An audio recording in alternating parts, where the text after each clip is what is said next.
There's a couple of points that was raised by your talk that really needs to be thinking about, and that's the role for doctors in medical cannabis.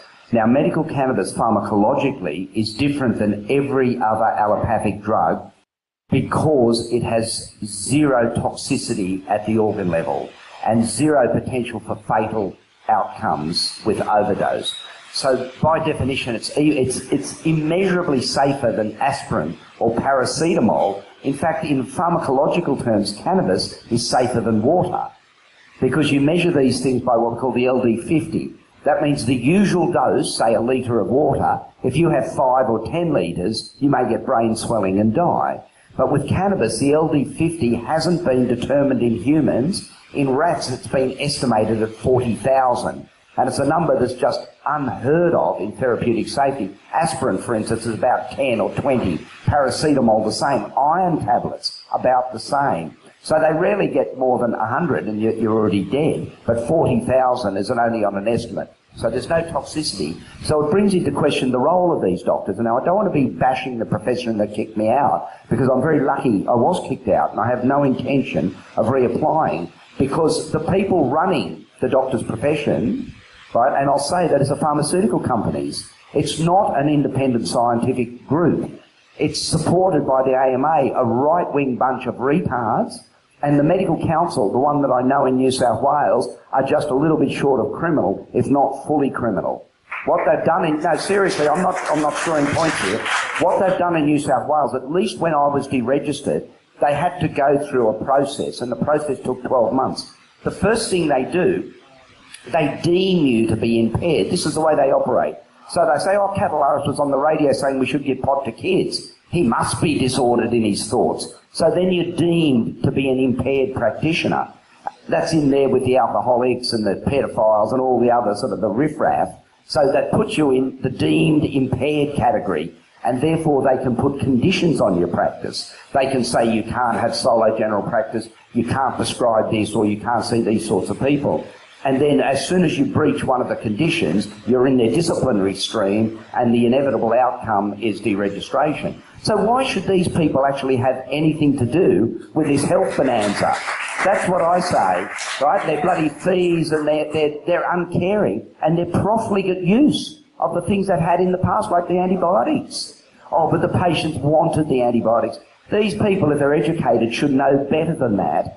Right, they've been irresponsible with the prescribing. I mean, I don't want to get into a diatribe against current prescribing, but the statin drugs, if any of you saw the ABC show a little while ago, are a criminal assault on people's physiology, well supported by the doctors, not able to critically analyse the chemistry behind the whole thing and simply look at the data. Look at the doctors. That stuff on Ireland is in the public domain, yet they support compulsory fluoridation.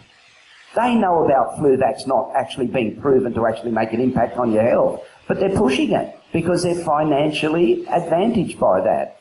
These aren't the people that I want handing out the herb, but it's a more fundamental difference. I consider cannabis a herbal medicine. We don't need to prove to emotionally truncated dross in the TGA or in the federal government or any of these people drawing massive salaries. We've got a scientifically illiterate idiot, Gillian Skinner, who hasn't answered a letter of mine in 2 years. Right? These people don't deserve their positions. When I was young, and I don't, as I said, I don't want to make this a diatribe, we were an immigrant family. And in those days, I went to university during the Whitlam age, and not only did we not have a HECS, but we were paid a living allowance, and we had textbook allowances, and we could get on with studying. How different are things now? Everything is going poorly. There is very little to grasp onto and say, yeah, that's getting good. Our water policies, our forest policies. You know, there's only 6 countries in the world still fluoridating, and the Hartford Health Department are saying it's the greatest contribution to human health that there's been. These people need, I mean, not the head read, it'd be a very short book, but we need really to take control over our own lives. Now, no, seriously, that's the only way forward. In terms of supply, it matters little what these people's bills do. My policy is this: in the next 12 months, I aim to grow more cannabis than I've grown in my lifetime. And it's going to take a big effort, but I will do it. That is the only way forward, right? I have run my own trial of now nearly 25 epileptic children. We have a 80 to 90% positive response rate, often dramatic. We don't need any more delays. When the trials for epilepsy come along, I will be campaigning to have our treatment as one of the treatment arms. So we'll put ourselves up against the pharmaceutical version of cannabis or a CBD-only preparation. We're not afraid of the competition. Right? We've honed our methodology and we know what we're doing. So bring it on. We can compete on a level playing field and we can do it at a cost-controlled method. The only pharmaceutical cannabis available, CBD, is from GW Pharmaceuticals, and it costs tens of thousands, about $12,000 a year to treat a child, which we're treating for about $1,000. Once we go to an industrial scale, we can cut that right down to about half. Okay? What can I say? I want a 3-level supply. The first and the fundamental one is home growing. There can be no impingement on the right of people to grow cannabis. Now, we are prepared to challenge this legally, and one of the speakers I heard mention legal challenges if that's necessary.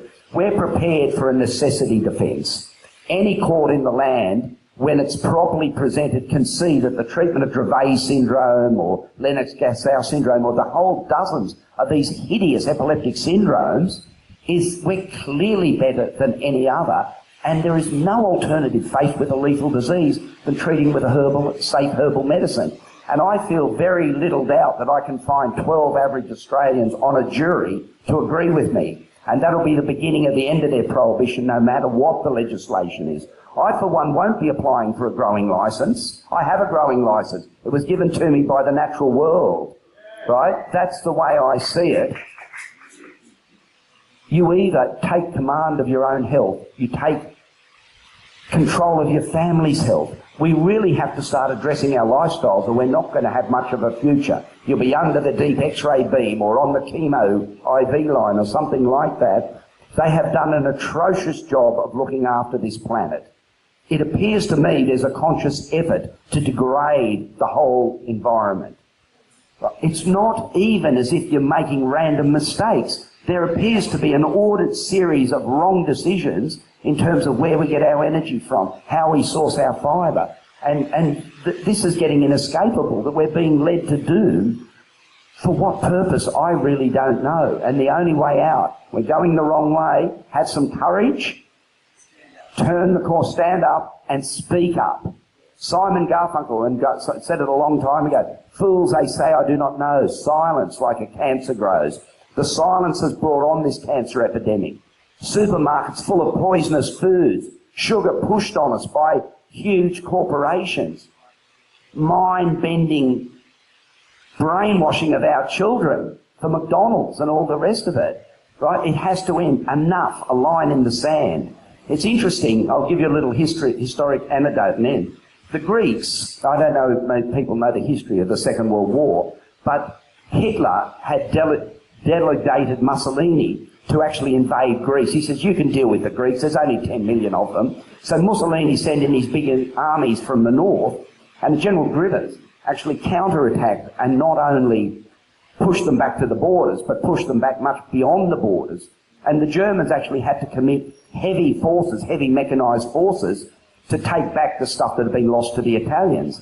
And most people don't know that that was the critical gap that delayed the attack on Russia, and the rest is history. But what I'm telling you is this. The Germans, when they massed on the border and they had their Messerschmitts and their Panzer tanks, they dwarfed the Greek army, both in terms of manpower and armaments, and they sent a demand for surrender.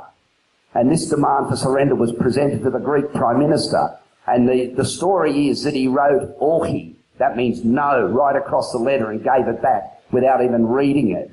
And for this day, the Greeks celebrate Orchi Day. That's the day we said, no, we need the same here. No more lying and crap, no more delays, no more running this world for the benefit of corporations. We do need an Orchi Day, and I hope that comes soon.